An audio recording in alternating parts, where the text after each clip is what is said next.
Saya luar biasa kesal. Kadang ada orang bikin perbandingan begini, Maulid Nabi, Maulid. Zaman Nabi tidak ada coret. Zaman sahabat tidak ada coret. Zaman tabi'in tidak ada coret. Zaman ini ada. Lalu diserupakan yang ikut-ikut ke sini. Antum kalau mengamalkan hukum seperti ini fatal. Ya? Jangan seketika, ini Maulid bid'ah, Maulid bid'ah. Masya Allah, antum tuh bid'ah dari kepala sampai kaki. Ya. مولاي صل وسلم دائما أبدا. بسم الله. Waalaikumsalam warahmatullahi wabarakatuh. Ustaz, mohon pencerahannya. Ini sudah cerah situasi, sudah bagus. Mengenai peringatan Maulid Nabi Muhammad SAW, apa hukumnya? Dan bagaimana kalau umat Islam memperingatinya? Sekarang saya ingin coba kita membiasakan dulu untuk menilai sesuatu dengan penilaian secara ilmiah yang bersumber pada dalil-dalil yang ada, tidak sekedar menganalogikan dan main tebak-tebakan. Itu nggak baik dalam menyimpulkan hukum. Ya. Bismillah. Sekarang secara akademis, secara ilmiah, membahas sesuatu oleh para ulama diposisikan dulu, dispesialisasikan dulu dalam bentuk ta'rif, namanya definisi. Jadi kalau Anda ingin membahas sesuatu, kita harus sepakat dengan definisinya dulu. Ya, disebut dengan ta'rif. Ta'rif ini harus punya sifat jami' mani'. Jami' menghimpun semua unsur yang akan didefinisikan. Mani' mengeluarkan segala hal yang tidak terkait dengan definisi, sehingga pembahasan kita akan fokus pada hal yang akan dibincangkan. Awas, hati-hati.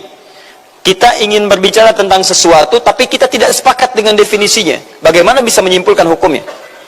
Dan kelemahan orang-orang sekarang, ketika berbicara hukum, dia tidak tahu apa yang dibincangkan. Sekarang misal, kita akan bertanya tentang maulid. Apa hukumnya maulid? Kita harus sepakati dulu apa itu maulid.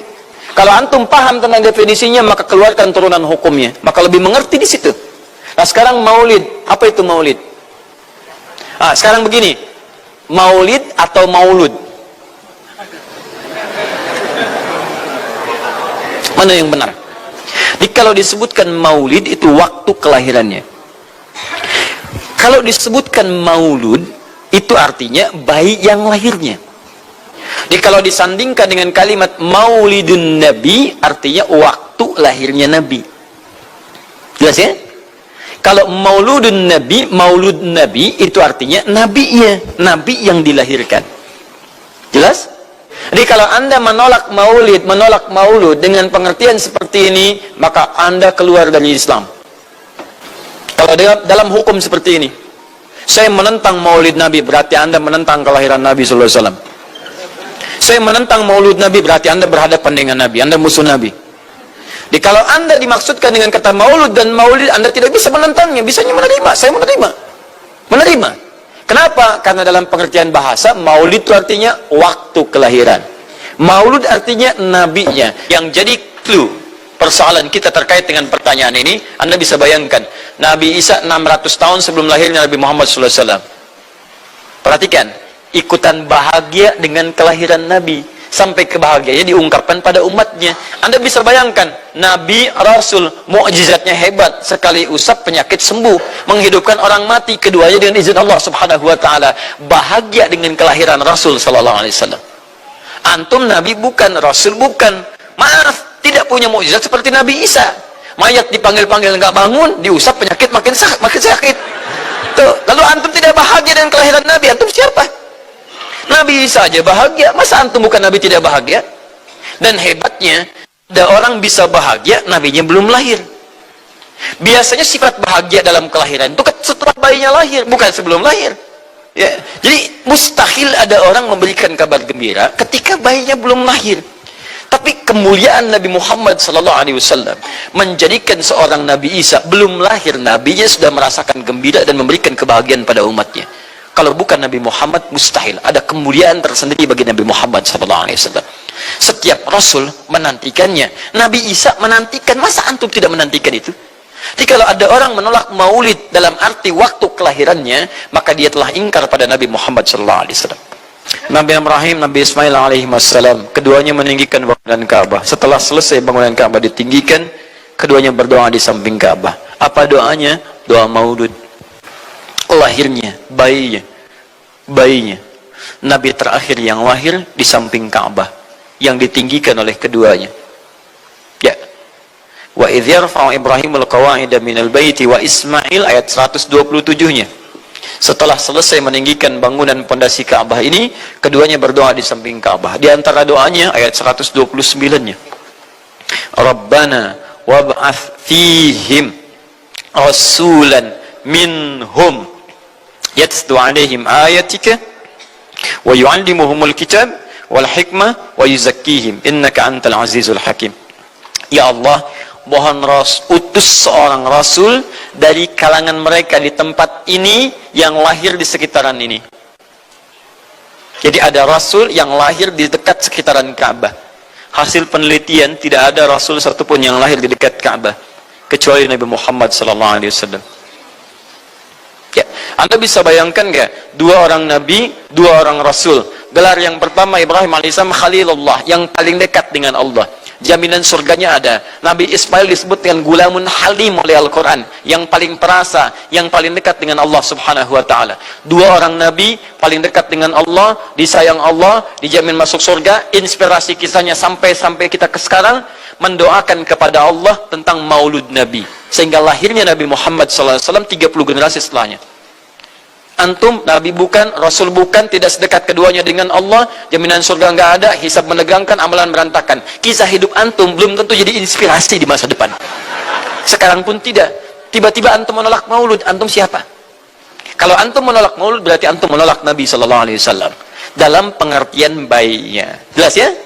Jadi kalau kemudian ada disebutkan maulid dan maulud, itu artinya maulid waktu kelahiran, maulud bayi yang dilahirkan. Sekarang bagaimana menyikapi maulid dan maulud itu? Saya tahu nabinya dilahirkan, nabinya sudah ada. Jelas ya? Maka kemudian saya pun tahu waktu kelahirannya. Bagaimana aku menyikapi itu semua? Maka Masya Allah, Quran surah ke-11 tadi, 10 tadi, Yunus, ayat 57 sampai 58. Kalau sampai kemudian ke-58-nya falyafrahu, gembira antum. Gembira, bahagia, silahkan. Ya, maksud tidak gembira, Nabi Isa gembira, kita tidak gembira. Ya, Nabi Ibrahim gembira, kita tidak gembira. Nabi yang tidak melihatnya gembira, masa kita yang mendapatkan bagian Nabi tidak gembira? Jelas ya?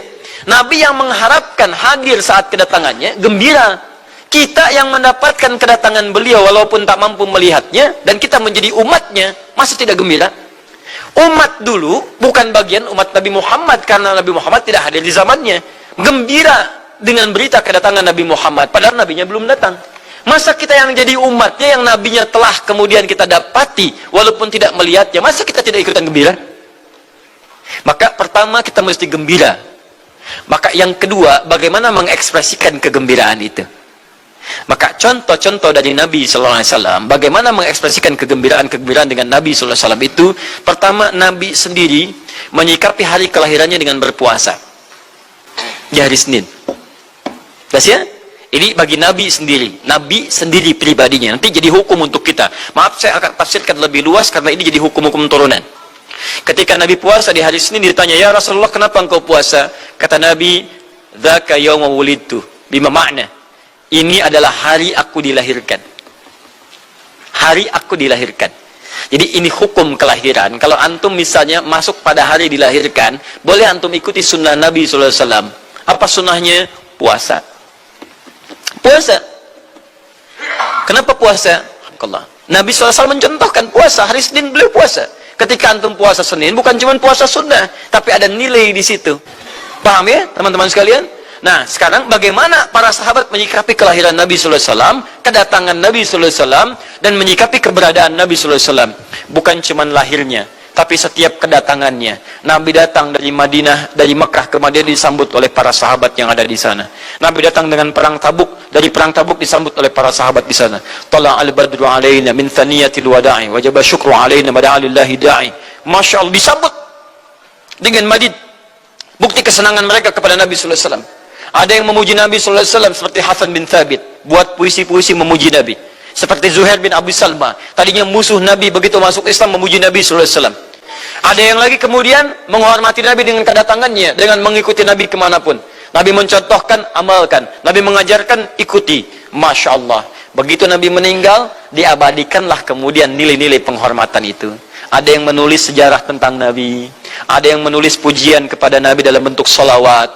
Ada yang menulis tentang amalan-amalan Nabi. Ada yang menulis tentang pengajaran-pengajaran Nabi. Dikumpulkan dan sampailah itu kemudian kepada kita semuanya. Dan itulah cara terbaik menyikapi tentang maulud dan maulid. Apa cara terbaiknya? Keluarkan ayat-ayat Qur'annya. 1. Quran surah ke-33 ayat 21-nya. Laqad kana lakum fi Rasulillahi uswatun hasanah. Sungguh ada pada diri Nabi sallallahu alaihi wasallam suri teladan terbaik untuk kita. Maka jika antum misalnya hadir momentum kelahiran Nabi sallallahu alaihi wasallam, maaf, biasanya kalau ada momentum-momentum tertentu orang bersemangat untuk mengingatnya. Silahkan cek. Hari pahlawan, ingat para pahlawan. Hari pahlawan berakhir, tidak ingat lagi. Hari kemerdekaan, ingat sampai pinang dipanjat-panjat. Ya, begitu dipanjat, kenapa panjat pinang? Masya Allah, menghormati pahlawan. Hari pahlawan sampai naik panjat pinang. Luar biasa. Ada yang tarik tambang, ya, menghadirkan energi para pahlawan. Antum bisa bayangkan, momentumnya ada. Begitu hilang itu semua, tiba-tiba hilang lagi kemudian ingatan kita. Artinya, selalu ada momentum untuk mengajak kita mengingat sesuatu. Begitu Ramadan, ingat lagi amalan. Hilang Ramadan, hilang lagi kemudian amalan. Nah, jadi apa yang terbaik dihadirkan? Ketika ada momentum itu, maka para ulama kemudian mencoba untuk menampilkan nilai-nilai tadi untuk mengembalikan kita pada tuntunan Nabi sallallahu alaihi wasallam. Maka ditulislah kemudian sirah-sirah Nabi, disampaikan untuk mengenalkan Nabi Muhammad sallallahu alaihi wasallam. Mumpung mereka ingat, disampaikanlah pengajaran-pengajaran tentang Nabi. Disampaikan ada pujian-pujian salawat kepada Nabi. Kalau yang dimaksudkan tentang nilai-nilai ini, maka dari dulu sudah ada. Sudah ada. Dan yang sudah ada ini tidak dibatasi dengan waktu. Bukan muncul Rabiul Awal saja. Rabiul Awal ke Safar, datang lagi itu. Safar sebelumnya Safar, Rabiul Awal, kemudian ke Rabiul Akhir, muncul itu. Ke Jumada, muncul itu. Jadi maulid itu tidak dibatasi dengan waktu. Setiap waktu itu maulid. Maulud tidak dibatasi dengan waktu. Setiap waktu itu maulud. Tapi kalau ada momentum bersamaan dengan waktu kelahirannya, kemudian kita hidupkan untuk mengenal kepada Nabi dalam bentuk yang tadi disunahkan dalam Al-Quran dan Sunnah, itu tidak ada masalah. Yang ada masalah itu adalah ketika menghadirkan hal-hal yang bertentangan dengan Al-Quran dan Sunnah Nabi Sallallahu Alaihi Wasallam. Misal, maaf, dulu orang sudah terbiasa mengkaji tentang Nabi, menyampaikan risalah Nabi. Kemudian diisi misalnya, maaf, dengan hal-hal yang bertentangan dengan keadaan-keadaan Nabi. Misal, saya ingin mengajarkan tentang Nabi, tapi ketika mengajarkan tiba-tiba mengatakan, pada saat ini Nabi pun datang bergabung bersama kita. Itu yang tidak kita sepakati. Jelas ya? Misal yang kedua, antum nih, mohon maaf, kerja di instansi.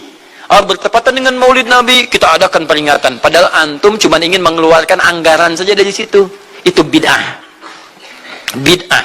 Mengeluarkan anggaran, sekedar hanya ingin dapat anggaran untuk dalam momentum Maulid Nabi, itu yang bid'ah.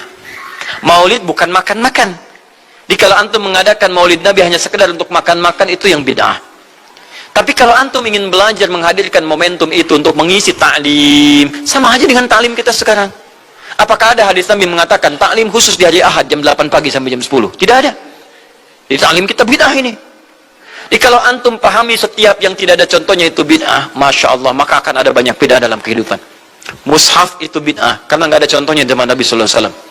Antum dari ujung kepala sampai ujung kaki itu bid'ah, karena antum tidak ada zaman Nabi Sallallahu Alaihi Wasallam. Ya, jadi jangan langsung menilai bahwa setiap maulid itu bid'ah. Bukan. Kalau momentum itu ingin diisi dengan ta'lim, ingin memperkenalkan Nabi, ingin mengajarkan syariat-syariat Islam, maka itu tidak ada masalah. Itu mengamalkan petunjuk-petunjuk ayat, bukan mengkhususkan di waktu itu, bukan.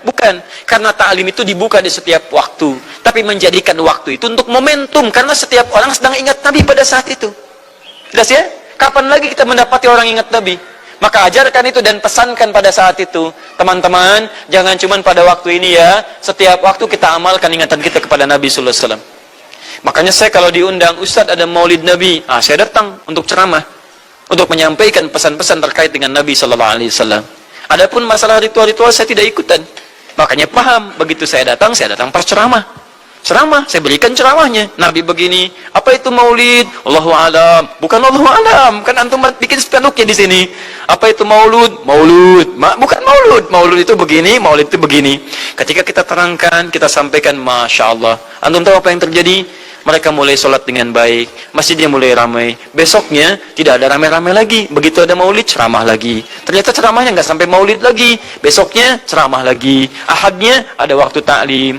Dan itulah cara terbaik untuk memberikan penjelasan kepada masyarakat untuk mencintai Rasulullah Sallallahu Alaihi Wasallam. Paham ya? Jangan ketika, oh ini maulid bid'ah, Masya Allah, antum tuh bid'ah dari kepala sampai kaki. Ya. Saya luar biasa kesal. Kadang ada orang bikin perbandingan begini. Maulid Nabi. Maulid. Zaman Nabi tidak ada coret. Zaman sahabat tidak ada coret. Zaman tabi'in tidak ada coret. Zaman ini ada.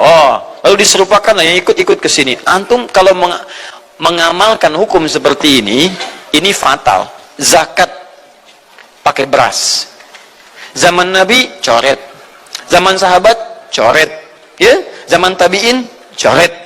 Zaman ulama coret. Zaman antum ada bid'ah antum. Cara menyimpulkan hukum bukan seperti ini.